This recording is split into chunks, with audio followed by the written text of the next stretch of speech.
Hello everybody, welcome to Nain financial classes. Nain financial classes के इस brand new video में आप सभी का बहुत बहुत स्वागत है। आज हम डिस्कस करेंगे म्यूचुअल फंड में डायरेक्ट इन्वेस्ट करना अच्छा है या रेगुलर प्लान अच्छे होते हैं। हमारे बहुत सारे इन्वेस्टर्स के, खासकर वैसे इन्वेस्टर जिन्होंने अभी अभी नया नया अपना म्यूचुअल फंड में इन्वेस्टमेंट चालू किया है, उनके पास ये काफ़ी बड़ा कन्फ्यूज़न होता है कि कौन सा प्लान लें, डायरेक्ट और रेगुलर। तो हम इस वीडियो में इन इस विषय पे चर्चा करेंगे और आशा करते हैं आपको वीडियो पसंद आए।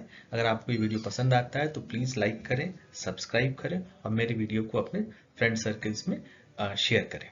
तो चलिए हम वीडियो चालू करते हैं। तो जहां तक की बात है डायरेक्ट प्लान और रेगुलर प्लान, दोनों में फंडामेंटल क्या डिफरेंस है? तो दोनों में फंडामेंटल डिफरेंस, 5 तरह के फंडामेंटल डिफरेंस हैं। उनके मोड ऑफ इन्वेस्टमेंट का, रिस्क, रिटर्न, एक्सेट्रा एक्सेट्रा। हम एक एक करके उन सारे विषयों पे इस वीडियो में चर्चा करेंगे। तो सबसे पहला जो दोनों में डिफरेंस है वो होता है एक्सपेंस रेशियो का।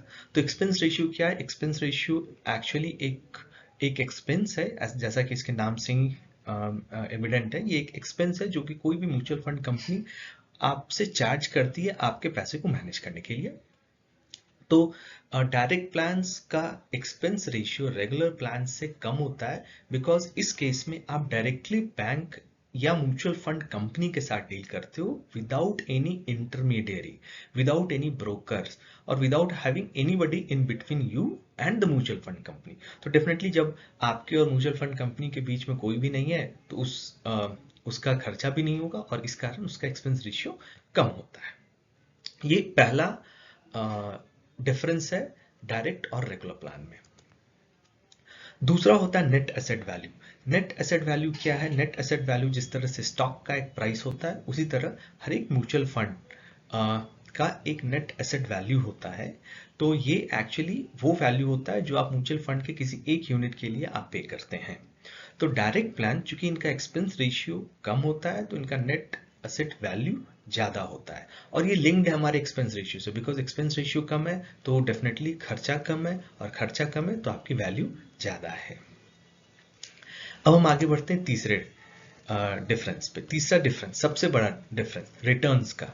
तो ऐसा ऐसा देखा गया और ऐसा बिल्कुल ही होता है कि डायरेक्ट प्लान हमेशा एक ज्यादा रिटर्न ऑफर करते हैं रेगुलर प्लान के मुकाबले। और ऐसा इसीलिए होता है बिकॉज इनका नेट एसेट वैल्यू ज्यादा होता है। और इनका नेट एसेट वैल्यू ज्यादा क्यों होता है? बिकॉज इनका एक्सपेंस रेशियो कम होता है।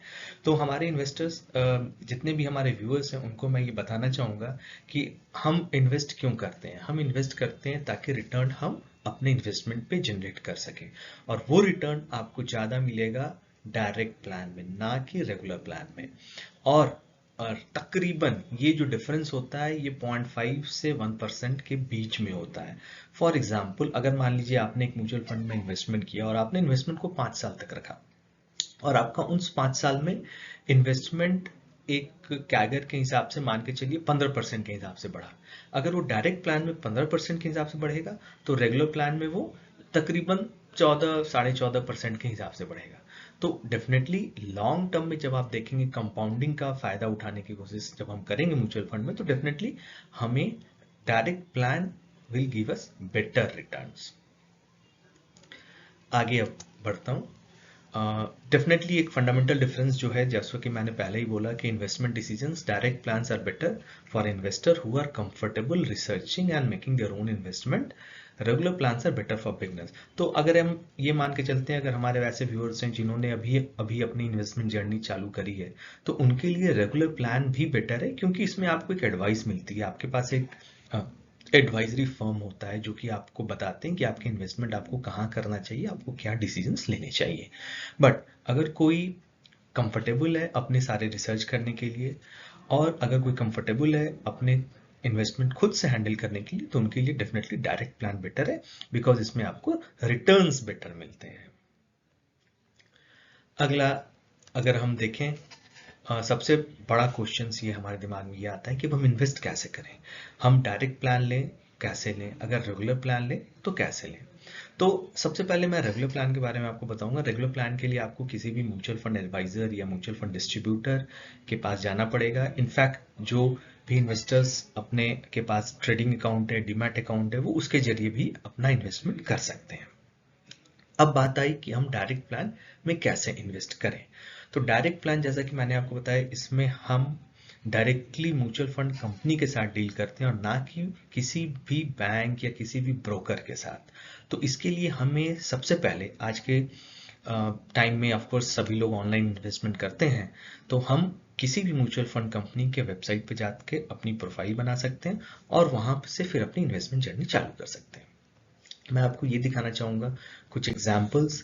जैसा कि ये आप देख रहे हैं, ये मैंने टॉप के 4 म्यूचुअल फंड कंपनीज के वेबसाइट्स का स्क्रीनशॉट लगाया है आपके नॉलेज के लिए। तो पहला जैसे एचडीएफसी है, तो एचडीएफसी का ही एक म्यूचुअल फंड है, ये बैंक नहीं है, ये म्यूचुअल फंड है, ये असेट मैनेजमेंट कंपनी है। Similarly state bank of India, ये स्टेट बैंक ऑफ इंडिया का म्यूचुअल फंड है, ना कि state bank of India. Similarly Nippon India, ये निपॉन इंडिया का म्यूचुअल फंड है। और कनारा रूबिको, ये भी कनारा बैंक नहीं है, बल्कि ये कनारा बैंक का म्यूचुअल फंड है। तो इन सभी वेबसाइट्स पे डेफिनेटली आप जाके गूगल में इनको सर्च कर सकते हैं, आपको इनका लिंक मिल जाएगा और आपको इसी तरह का यूजर इंटरफेस आपको मिलेगा। इसमें जाकर आप अपनी प्रोफाइल बना सकते हैं, आपका केवाईसी होगा और आशा करता हूँ आपका आधार और पैन लिंक्ड है। अगर आपका आधार और पैन लिंक्ड है, आप केवाईसी कंप्लायंट हो, तो आप इमीडिएटली अपनी इन्वेस्टमेंट चालू कर सकते हो। इसमें आपको अपनी प्रोफाइल बनानी पड़ेगी, अपनी बैंकिंग डिटेल देना पड़ेंगे और आपको कुछ स्टेप्स हैं जिनको आपको कंप्लीट करना पड़ेगा। ये काफ़ी आसान होता है और आप अगर जाएंगे तो आप इसे बड़े आसानी से कंप्लीट कर सकते हैं। तो यहाँ पर अगर आप अपनी प्रोफाइल बनाते हैं, तो यहाँ पर जो आप पैसे इन्वेस्ट करेंगे वो डायरेक्टली आपके बैंक अकाउंट से कट होकर डायरेक्टली म्यूचुअल फंड कंपनी के पास जाएगा और इन दोनों के बीच में कोई भी ब्रोकर्स नहीं रहेगा, कोई भी थर्ड पार्टी नहीं रहेगी। और ऑफ कोर्स जब भी कोई थर्ड पार्टी नहीं रहेगी तो उसका खर्चा भी नहीं रहेगा, और उसका खर्चा नहीं रहेगा तो एक्सपेंस रेशियो कम है। अगर एक्सपेंस रेशियो कम है तो नेट एसेट वैल्यू ज़्यादा मिलेगी, और नेट एसेट वैल्यू ज़्यादा मिलेगी तो जाहिर है हमारा रिटर्न ज़्यादा होगा, जो कि हमारा म्यूचुअल फंड में इन्वेस्टमेंट करने का एक ऑब्जेक्टिव होता है। तो आशा करता हूँ ये वीडियो आपको पसंद आई होगी। इसमें मैंने कवर किया है डायरेक्ट प्लान और रेगुलर प्लान में क्या एडवांटेजेस डिसएडवांटेजेस हैं। और मेरा रिकमेंडेशन ये रहेगा अपने सारे व्यूअर्स को कि आज के